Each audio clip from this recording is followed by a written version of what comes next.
এই মিষ্টিটা আপনারা অনেকেই হয়তো জানেন না, বাট এই মিষ্টিটার সাথে ছোটোবেলার আমার অনেক স্মৃতি জড়িত। আমার এতটা মজা লাগতো এই মিষ্টি, আজকে অবশেষে বানিয়ে নিলাম।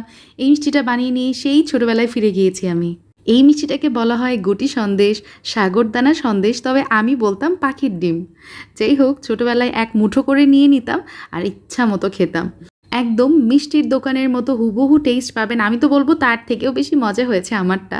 যাই হোক, বাসায় বানিয়ে নিলে একটু বেশি করেই বানাতে হবে কিন্তু, তা না হলে আমার মতো একদিনেই শেষ হয়ে যাবে সব। ওয়েল, আজকের রেসিপিটা সহজভাবে শেয়ার করবো। As you all know, Hriday Ferdous Khan channel মানে সহজ রেসিপি। একটা প্যানের মধ্যে আমি 2 কাপ পরিমাণ গরুর দুধ ব্যবহার করেছি। এটা ফুল ফ্যাট দুধ না, কিছু না, আমি নর্মাল যেই বাজারে গরুর দুধ কিনতে পাওয়া যায় সেটাই। এখানে 2 কাপ পরিমাণ ব্যবহার করেছি। 2 কাপ মানে হাফ লিটার গরুর দুধ। এখন বলকোঠা দুধের মধ্যে আমি এখানে 1 চা চামচ পরিমাণ ঘি দিয়ে দিলাম। আর আমি এই সন্দেশে, এই মিষ্টিতে আমি 3 বারে ঘি অ্যাড করব, ঠিক আছে? স্টেপ বাই স্টেপ অ্যাড করব, আপনাদেরকে দেখিয়ে দিব। ঘিয়ের পর অ্যাড করে দিচ্ছি হচ্ছে এখানে গুঁড়া দুধ। আমি এখানে হাফ কাপ পরিমাণ গুঁড়া দুধ ব্যবহার করেছি।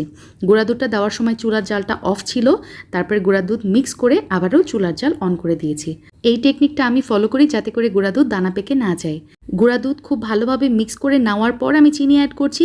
এখানে 1/3 কাপ চিনি আছে, আর চিনিটা আপনাদের টেস্টের ওপর ডিপেন্ড করে ইউজ করবেন।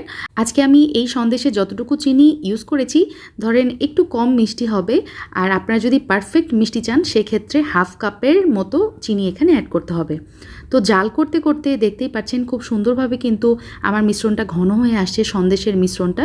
এই পর্যায়ে আমি 1 চা চামচ ঘি আবারও অ্যাড করে দিচ্ছি। ঘি দেওয়ার পর 2 মিনিটের মতো চুলাতে জাল করে নিয়েছি। কড়াই থেকে কিন্তু মিশ্রণটা উঠে আসছে। সন্দেশের মিশ্রণটা আমি চুলা থেকে নামিয়ে নিয়েছি। এখন একটু ছড়িয়ে দিব, ঠান্ডা করে নিব আর কি। একটু হাত সহ্য ঠান্ডা হয়ে গেছে, তখন আমি একখানে করে নিয়েছি। আর সেম প্যানের মধ্যে আমি 2 টেবিল চামচ মতো ভেজে রাখা ময়দা নিয়েছি, তার সাথে 1 চা চামচ আমি ঘি দিয়ে দিলাম। 3 বারে ঘি মিক্স করে নেওয়া আমার কমপ্লিট। সেম ময়দার মধ্যে আমি এই সন্দেশের মিশ্রণটা কিছু সময় মথে নিয়েছি। তো পারফেক্ট, আমার গুটি সন্দেশের জন্য ডো একদমই রেডি। এখন অল্প অল্প করে সন্দেশের ডো আমি হাতে নিচ্ছি, আর এভাবে আমি মিষ্টির শেপ দিয়ে নিচ্ছি। দেখতেই পাচ্ছেন আমি কিভাবে করছি, এটা অনেক ইজি। আপনারা একবার দেখলেই বুঝে যাবেন, এটা এক্সপ্লেন আর করলাম না। যাই হোক, এখন এভাবে আমি একটা পাতলা কাপড় দিয়ে ঢাকনা দিয়ে রেখে দিব ঘড়ি ধরে 8 থেকে 10 ঘন্টা, একদম রুম টেম্পারেচারে। তো 10 ঘন্টা পর দেখতেই পাচ্ছেন আমার এই সন্দেশগুলা খুব সুন্দরভাবে সেট হয়ে গেছে। আর এই যে দেখতে পাচ্ছেন কতটা শক্ত হয়ে গেছে। তো একে একটু টাইম দিলে এভাবে হয়ে যাবে। আজকের এই সন্দেশগুলো কিন্তু এভাবে বানিয়ে নিলে রুম টেম্পারেচারে 3 দিনের মতো রাখা যায় ভালো। আর তার থেকে যদি বেশি দিন ভালো রাখতে চান সেক্ষেত্রে নর্মাল ফ্রিজে রাখতে হবে, প্রায় 10 থেকে 15 দিনের মতো ভালো থাকবে। এর চেয়েও বেশি যদি রাখতে চান সেক্ষেত্রে ডিপ ফ্রিজে সংরক্ষণ করতে হবে, প্রায় 1 থেকে 2 মাসের মতো ইজিলি ভালো থাকবে। আর আমার মনে হয় বাসায় বানালে এতদিন এটা সংরক্ষণ করা পসিবল না, কারণ এটা বানানোর সাথে সাথে উধাও হয়ে যায়, এরকম এতটা মজা হয়। আমার কাছে তো অনেক মজা লাগে। আর বাসায় যদি ছোট বাচ্চারা থাকে তাহলে তো কোনো কথাই নেই।